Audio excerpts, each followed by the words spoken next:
అందుకే అహం మూలాన్వేషణ అంటాడు. అహం మూలాన్వేషణ అంటే ఏమిటి? అహం ఎక్కడ పుడుతున్నది?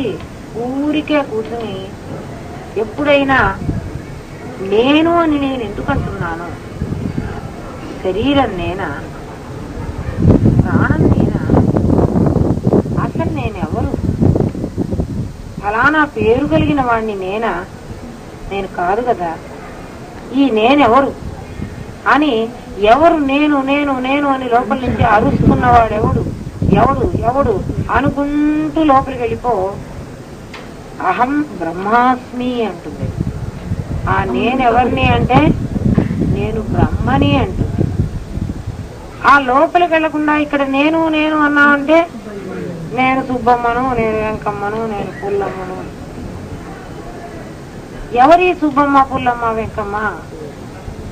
దేహం.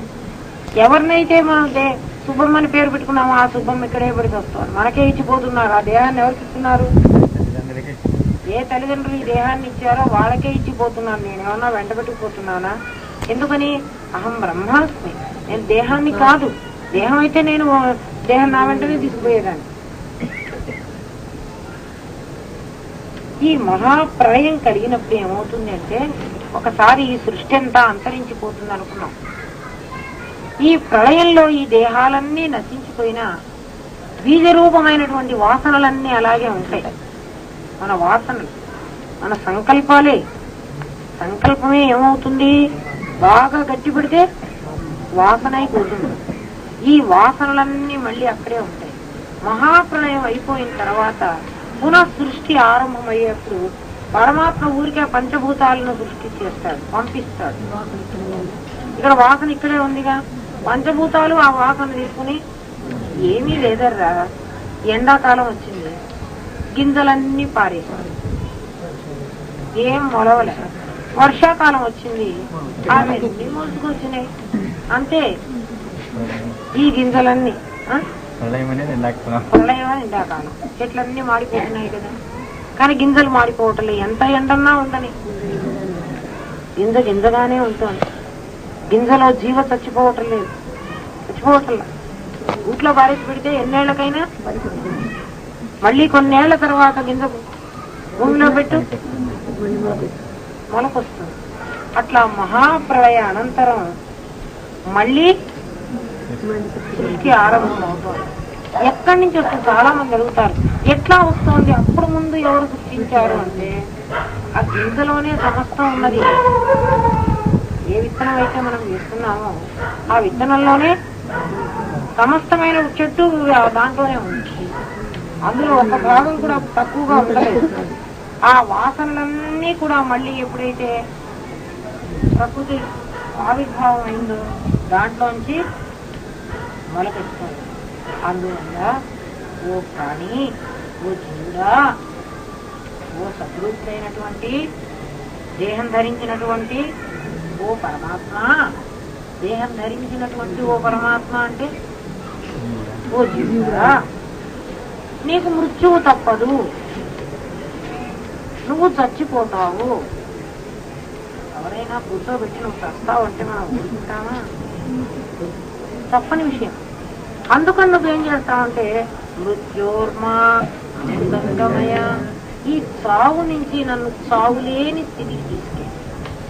నేను ఎన్నిసార్లు దేహం మానేసినానే చచ్చాననుకుంటున్నానే కానీ మళ్ళీ మళ్ళీ నా వాసనలు నన్ను పుట్టిస్తూనే ఉన్నాయి. వాసనలతో నేను మళ్ళీ మళ్ళీ పుడుతూనే ఉన్నాను.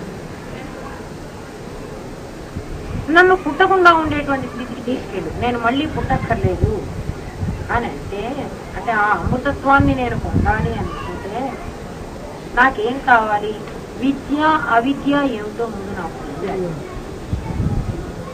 తెలుసుకుని ఆ అవిద్య వలన మృత్యువును దాటి, అవిద్య వలన మృత్యువు లేని స్థితి పొందాలి. విద్య వలన మళ్ళీ జన్మ లేని స్థితి పొందాలి. చావు లేని స్థితిని పొందాలి. నేను తిరిగి జన్మలేని స్థితిని పొందాలి. ఇదేమిటండి రెండు చెబుతున్నారు? చావు లేని స్థితి, సమాధిస్తే చావు లేని స్థితే కదా. నేను సమాధిలోనే వచ్చా కదా, ఇంకా చావును కదా. లేని స్థితి రెండు చెప్పాడు. అంటే ఏమిటి? సమాధి వచ్చినా కూడా నువ్వు మళ్ళీ సంకల్పాలు తోలుకొని వాసనలన్నీ వచ్చిలో వేసుకున్నావు అంటే మళ్ళీ జన్మ వస్తుంది. అందుకని నువ్వు చావు లేని స్థితిని పొందు, మళ్ళీ జన్మ లేని స్థితిని కూడా నీవే పొందాలి.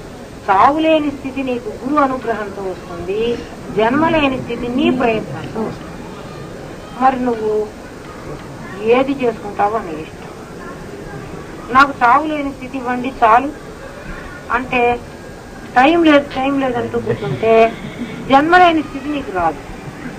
మళ్ళీ నువ్వు వాసనలు వేసుకోవడం వల్ల మళ్ళీ నీకు జన్మ వస్తుంది. జన్మ వచ్చింది అంటే మళ్ళీ చావు. మరి నువ్వు ఆలోచించుకో, నీకు చావు లేని స్థితి కావాలి, తర్వాత జన్మ లేని స్థితి కూడా కావాలి. అటువంటి దాన్ని విద్య అవిద్య రెండూ తెలిస్తే నీకు అవిద్య వలన నువ్వు మృత్యువును దాటుతావు, విద్య వలన నువ్వు అమృతత్వాన్ని పొందుతావు, మళ్ళీ పుట్టనటువంటి స్థితిని సంపాదించుకుంటావు. అమ్మ మీరు చెప్పారు కదా దేవుడు ఉన్నాడని, మీ మాట మీద నాకు చాలా నమ్మకం ఉంది. ఈ నమ్మకం నాకు చాలు, నాకు మీ మీద చాలా విశ్వాసం, ఇంకా నాకు సమాధి అవసరం లేదు, దేవుడు ఉన్నాడు అని నేను నమ్ముతున్నాను. ఆ దేవుడు ఎక్కడో కాదు నాలో ఉన్నాడని కూడా నేను నమ్ముతున్నాను, ఎందుకంటే మీరు చెప్పారు కదా. కానీ నాకన్నా బలమైన వాడు ఇంకెవడైనా వచ్చి ఇంకా వాగ్దాటి ఉన్నవాడు అబ్బాయి అదంతా అబద్ధం రా, దేవుడు నీలో ఉండటం ఏమిటి, ఉంటే ఏడి బయటికి రాడా అని చెప్పాడు అనుకో, అందుకని పరమాత్మ ఉన్నది అని తెలియడం నీకు తటస్థ జ్ఞానమేను, అది స్వప్నతుల్యం, నీకు కళ లాంటిది, అది మళ్ళీ చెదిరిపోవచ్చు. అందుకని పరమాత్మ ఉన్నాడు అని తెలియడం కాదు, పరమాత్మ నేనేనని నీకు తెలియాలి. పరమాత్మ ఉన్నాడు, నాలో ఉన్నాడు అని కాదు, నేనే పరమాత్మని అని ఎప్పుడైతే నువ్వు నేనే పరమాత్మని అని తెలుసుకున్నావో, నీకన్నా భిన్నంగా కల్పించినటువంటి ఈ జగత్తంతా కూడా, ఈ ఉపాధులన్నీ కూడా కల్పితములని. ఎట్లా కల్పితములు? నా దగ్గర ఒక పెద్ద అద్దం ఉంటే ఈ అద్దం మీద ఒక గట్టి రాయేసుకుంటే అద్దం చాలా పెంకులైంది. అద్దంలో నేను చూసుకున్నప్పుడు నా ఒక్క మొహమే కనిపించింది. ఆ పెంకులన్నిట్లో నాది ఒక్కొక్క మొహం కాదు. అద్దంలో నేను చూసుకున్నప్పుడు ఏమైందమ్మా, నాకు నా మొహం ఒకటే కనిపించింది, రెండు మొహాలు కనిపించడం. పిచ్చలు చేసేసాను అద్దాన్నంతా. 50 ముక్కలో 100 ముక్క రాయి కొడితే ఎన్ని ముక్కలైనా ఇట్లా చూశాను, ప్రతి ముక్కలో నా మొహం కనబడుతుంది.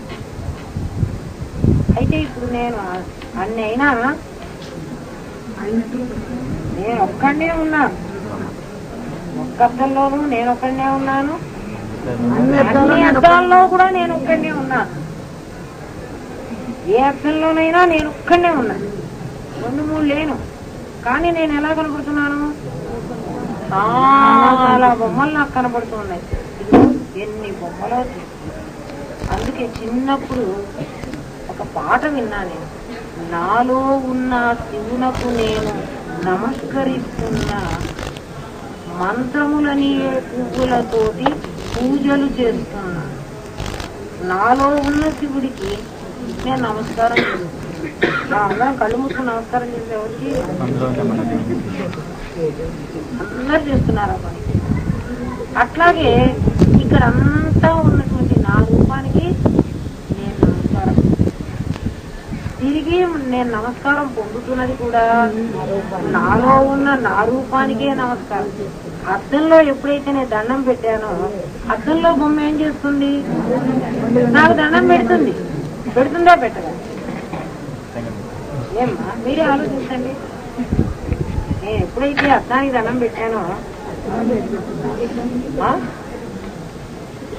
అద్దంలో బొమ్మ నాకు పెట్టదా?